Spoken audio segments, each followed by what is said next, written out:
คนเลยอันปลากระซอยอีเมทุกคนซอยเฮ็ดบุญเฮ็ดทานซื้อทานนี่ละทุกคน1,000พันบาทอันแดงนี่เท่าไหร่ไม่ร้อนนะตำรา อันนี้มันโควินอ้อนเงินเอาเนี่ย2,000 2 บาทนี่รู้นะอยู่ประมาณ2 บาทจ่ายเงินทุกคน3,850,000ฮอดบ้านแล้วทุกคนค่อยเมารถค่อยเอามานั่งอยู่เนาะไปอยู่เนาะแล้วกราบทักทายสบายดีพ่อแม่พี่น้องและ FC เมอร์สุขุสุคนเลยทุกคนเข้าสู้ซ่องสมสุขสาวผู้ไทยมื้อนี้กะพบเดียวตอนเพลงทุกคนมื้อนี้นะสู้ค่อยสีไปเอาทาดนะทุกคนเกะกาเกมอย่าแจกอย่าแจกข้าวอีโพเอานะทุกคนเดินหน้านี่แม่เดินหน้าอาทิตย์หน้านี่กับแม่แล้วทุกคนเมื่อวันเสาร์วันพุธวันพฤหัสนี่กับฮอดแล้วทุกคนแต่ตอนมื้อนี้นะซุ่มเฮาสิไปเอาทาดมาไว้ทุกคนเพราะว่ามันเคอแล้วเด้มันเคอแล้วล่ะกะอย่าไปเอามาไว้ก่อนเพราะว่าอย่างไรอะไรเนี่ยโง่ควายก็ยังไม่ได้จับมานะทุกคนป้าไปนั่นเลยมื้อนี้ก็ไปหลายคนนะทุกคนเขาอีแม่เขาป้าเขาลุงแล้วกันน้าสาวไป5-6 คนนี่แหละไปนำรถลุงเลยรถกับรถเพิ่นแก้มันต้นทุกคนเลยขี่โง่ค่อยเมารถเด้กับมักเมารถนี่ก็มีมักเท่าไหร่แต่ว่าอย่าไปดองระบ่าว อยู่เองผู้รับทุกคนมีหูว่าได้ไปหรือไม่ได้ไปนะเบิ่งสถานการณ์ของตัวเองก่อนทุกคนยันเพราะว่าคอยน่ะเป็นคนที่แบบเมารถนะแต่ว่าคันว่าขึ้นรถแล้วนะคันเมากับบีเทิงคันว่า5 อ้อนะทุกคนแบบพอมันวิ่นโหวิ่นพี่เลยแล้วทุกคนเขาอีเมเขาอีพอเอาสนะเอาพี่เลยไปเอาไปปูนะทุกคนเอาไปปูเพราะว่ามันนักเด้ถาดนั่นมันนัก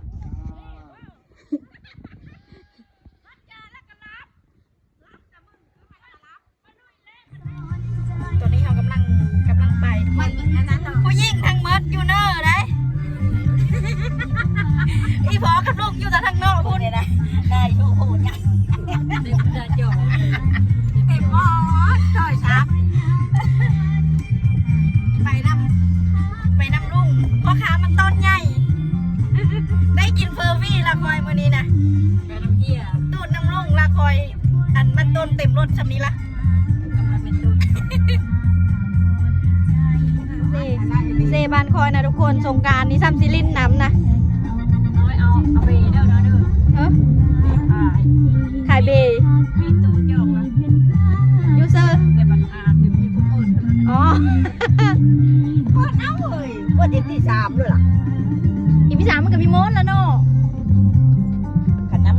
มีน้ำนั้นมีแล้วผมมาลง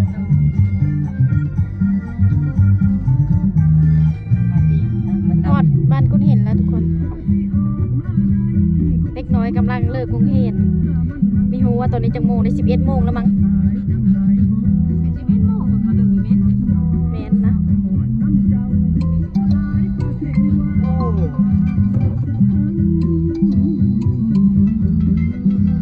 เวฮาวทางบ้าน2 ห้องก่อนทุกคน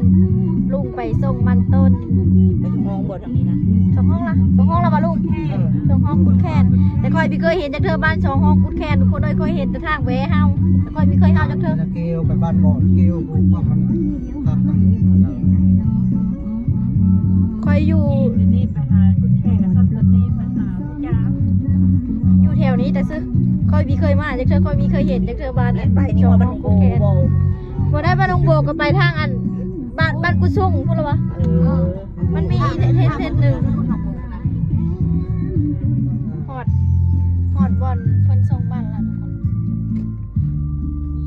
ตรงนี้แหละค่อยก็มีค่อยเห็นจังเลย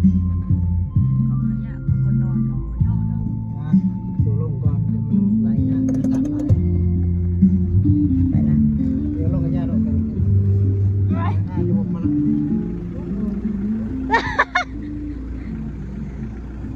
เขารถที่มาเอามันต้นทุกคนเลยเขาอีพออยู่ตะเทิงผู้นอนสบายไม่ง่ายมีชนะอีอันนี้นะโรงงานเตาถ่าน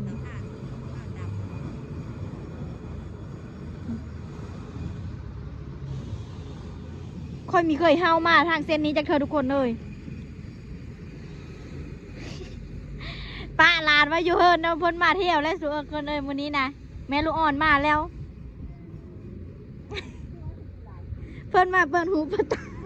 เพิ่นมาเปิดหูเปิดตาวันนี้มาเปิดขี้ฝุ่น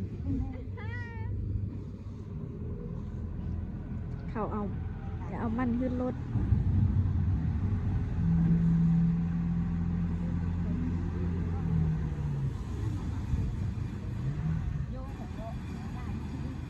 โอ้แต่ด้านมันแล้วทุกคนกำลังเดินทางไปต่อมันกับมันมีแห้งมันจมอยู่ ได้แต่เดินซื้อ3,000มาขาย3,000 น้ำมันจะอยู่ใส่ ป้าก็ชอบที่มันชวนเอากระบอกขี้มครับมันปล่อยตานั้นแห้งครับนี่นะจ๊ะ พวกพี่จะชอบ 15 400ไปแล้ว หอดชอบแล้วทุกคน สีขาวนะแต่ก็โมนี่ไง เจ้ามันจะไม่ปรับน้ำมันเลยนะ หอดแล้วทุกคน มันมี3 อันแล้วก็มีห่อใหญ่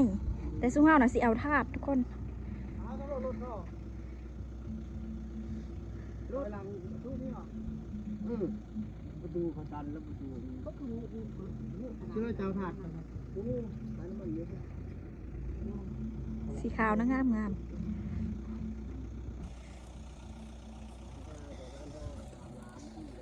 ไปเลยเลย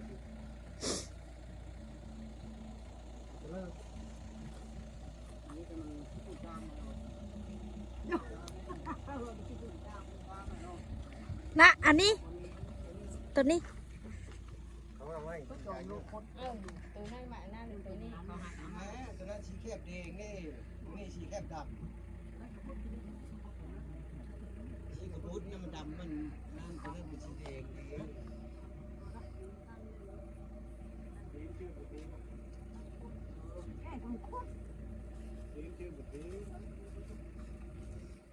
เพื่อนนี่2 คนนี่อันปลากระซอยอีเมทุกคนซอยเฮ็ดบุญเฮ็ดทานซื้อทานนี่ละทุกคน1,000 บาท ซื้อทาดเมื่อแจกไอ้พวกทุกคน มันคนละสีทุกคน อันนี้นะมันย่อแดงอันนี้นะอันดำขาว แต่ค่อยว่าอันนี้มันงามกว่า มันเถอะกว่าเนาะจอมทาดอีพวกเอาลงมาละอุ้ยหนักพ่อเยอะเขา เอาไปดู อุ้ยหนักกันเลย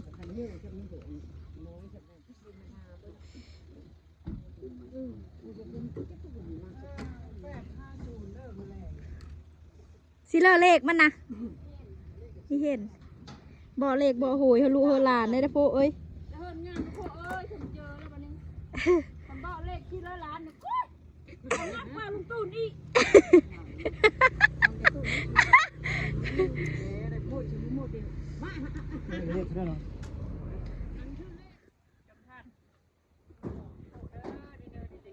จอบทาดิโพอันผู้นักนะกัน กูไม่นักนี่ไอ้จุยอยู่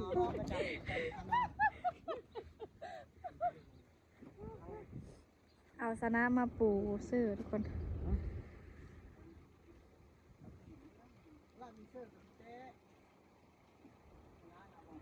อันนี้เขาไหนไม่จบเอาไหนล่ะยอมมันอ่ะเดี๋ยวเขาไหน ฉันจะเอาข้อนอกเอานี่บอกทางยังไหลพวกเดียวแล้วเอาตัวนั้นก่อนจะบอก เอาอันเยอะนะขึ้นก่อน ผู้น้อยหามนะผู้เยอะกับนางถ่ายคลิป ถือเลข3 ตัวถือเลข3 ตัว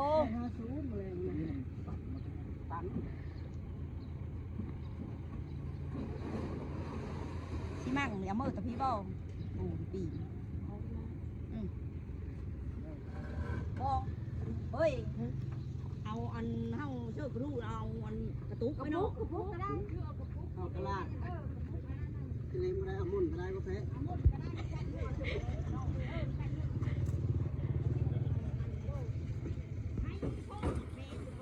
อนี่ยาวจะไม่ถึง100เลย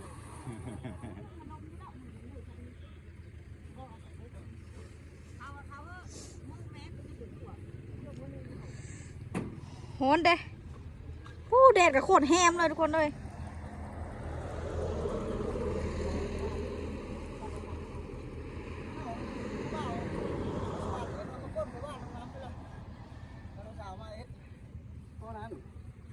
เอาลูกผมลูกเลย 385ซื้อลูกเลย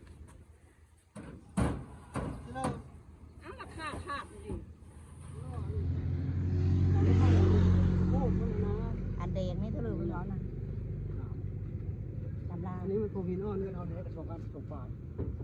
นี่ก็รู้นะอยู่ประมาณ2 บาทเพราะว่าเขาขึ้นหนาอยู่หนึ่งเขาขายด้วย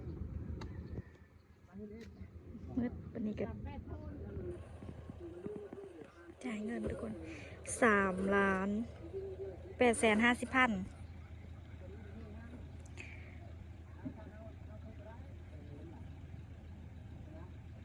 ไม่กันเลิก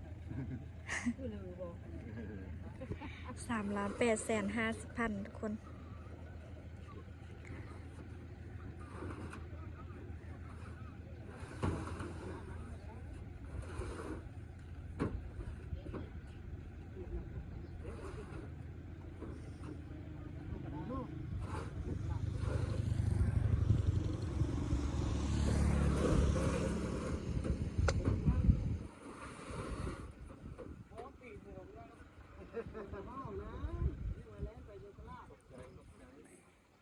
เรียบร้อย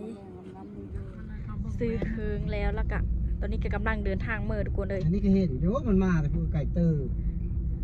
แต่ห้าวกะอ้อเลี้ยวมาธรรมดามันก็โชว์โหเข้าไปพูด รถนี่ก็เห็นรถอันโพงง่ายๆนี่ก็คอยรถ เนื้อนี้นะ เขาว่าเขานะ ฮอดบ้านแล้วทุกคนค่อยเมารถค่อยเอามานั่งอยู่เนาะไปอยู่เนาะแล้ว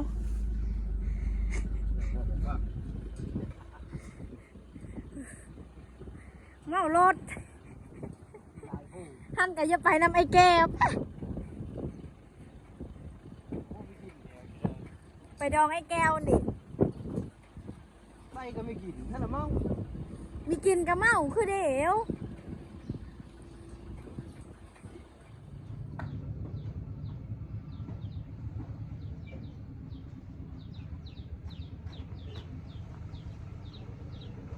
นี่เขาอบเป็นที่แตก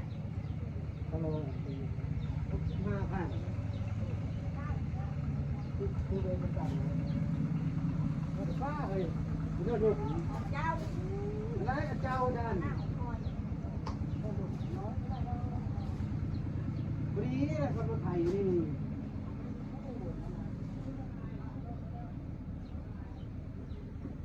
คือเขาเป็นผู้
เส้นแก้ว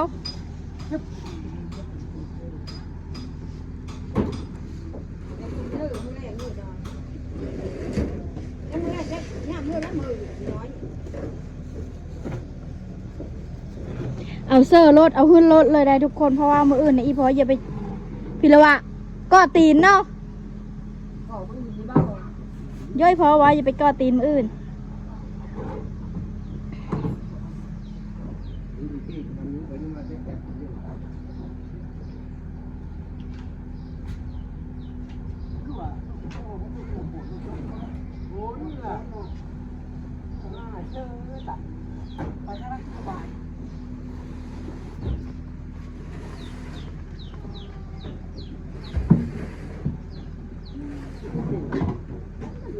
น้ำมันก็มีล่างเลย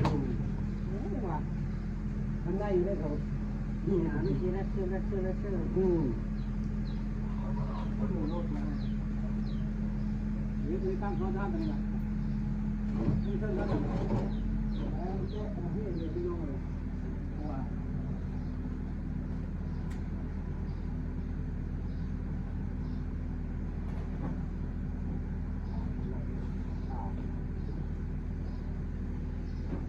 ไม่ใช่ชอบผู้ชายหรอชอบผู้ชายตัวนี้เรียกมึงขนองไม่เนี่ยผมว่าดีอะไรใหญ่ได้หรอก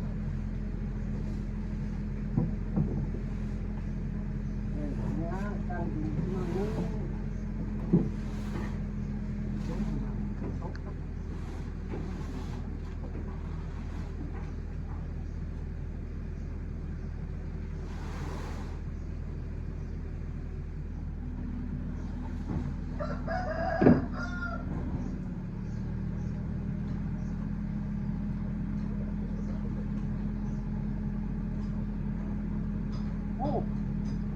นักเด้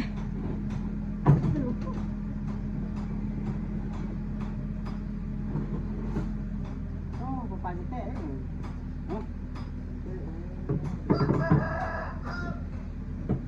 แล้วเรียบร้อยอะลงมาแล้วทุกคนมืออื่นกับไปกอดตีน